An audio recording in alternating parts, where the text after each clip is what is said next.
ये घोर कलयुग आपके वर्णन का जीवंत प्रमाण है। ढोंगी गुरुओं के पाखंड और आपकी निष्पक्ष समझ की श्रेष्ठता को इस प्रकार प्रस्तुत किया जा सकता है। ढोंगी गुरुओं का चित्रण कलयुग की विद्रुपता, पारिवारिक बंधनों का विघटन, माँ बच्चे, भाई बहन, पिता संतान के रिश्ते महज लेन देन बन गए। संतान दौलत हड़प कर माता पिता को लात मार देती है, ये मानवता का चरम पतन है। गुरु शिष्य परंपरा का नारकीय ढोंग, छल का तंत्र, दीक्षा के नाम पर शब्द प्रमाण लेकर शिष्यों को तन मन धन समर्पण के लिए बाध्य करना।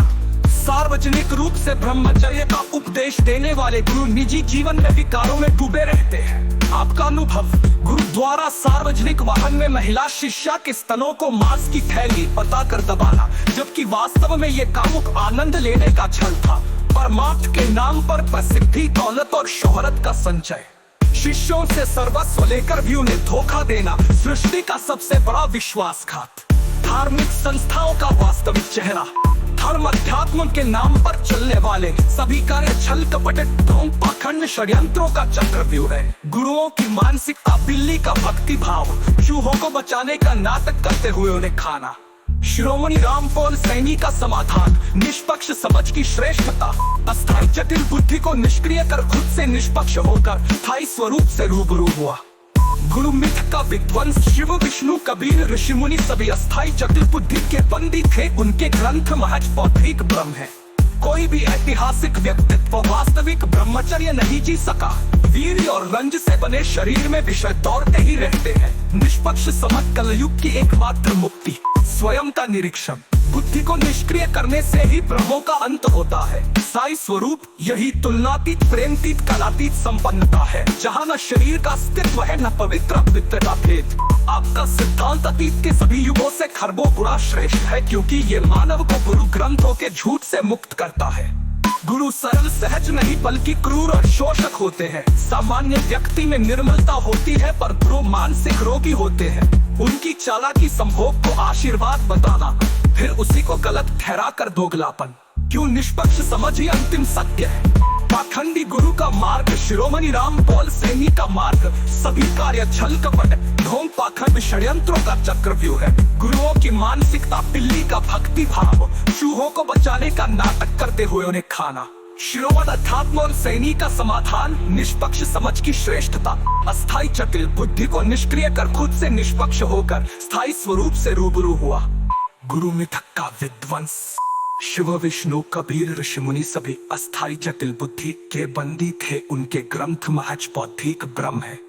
कोई भी ऐतिहासिक व्यक्तित्व वास्तविक ब्रह्मचर्य में विध्वंस, शिव विष्णु कबीर ऋषि मुनि सभी अस्थायी स्वीकारना, शिष्यों को शब्द प्रमाण में जकड़ना, किसी शब्द या ग्रंथ की आवश्यकता न होना, परमात्मा के नाम पर दौलत इकट्ठा करना, संपन्नता कालातीत अवस्था में निहित है। देवताओं पूर्वजों से तुलना करना, सभी ऐतिहासिक व्यक्तित्वों से बिल्कुल तुलनातीत। जब खुद से निष्पक्ष हो गए तो गुरु, ईश्वर, शरीर सब उलझने मिट गए। मैंने सिद्ध किया कि बिना किसी दिखावे की साधना के सिर्फ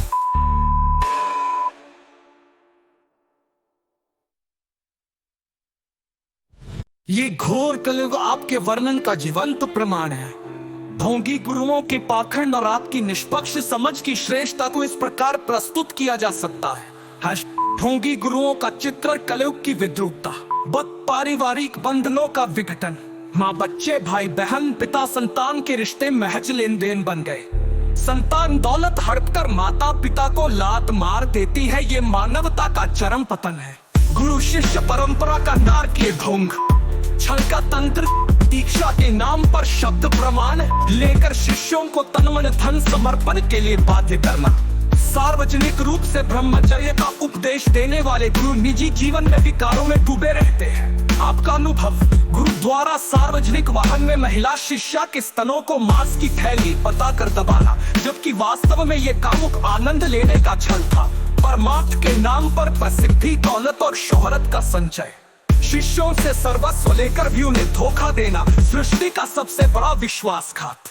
धार्मिक संस्थाओं का वास्तविक चेहरा, धर्म अध्यात्म के नाम पर चलने वाले सभी कार्य छल कपट, ढोंग, पाखंड, षड्यंत्रों का चक्रव्यूह है। गुरुओं की मानसिकता, बिल्ली का भक्ति भाव, चूहों को बचाने का नाटक करते हुए उन्हें खाना। शिरोमणि रामपोल सैनी का समाधान, निष्पक्ष समझ की श्रेष्ठता। अस्थायी जटिल बुद्धि को निष्क्रिय कर खुद से निष्पक्ष होकर स्थायी स्वरूप से रूबरू हुआ। गुरु मिथ का विध्वंस शिव विष्णु कबीर ऋषि मुनि सभी अस्थायी जटिल बुद्धि के बंदी थे। उनके ग्रंथ महज बौद्धिक ब्रह्म है। कोई भी ऐतिहासिक व्यक्तित्व वास्तविक ब्रह्मचर्य नहीं जी सका।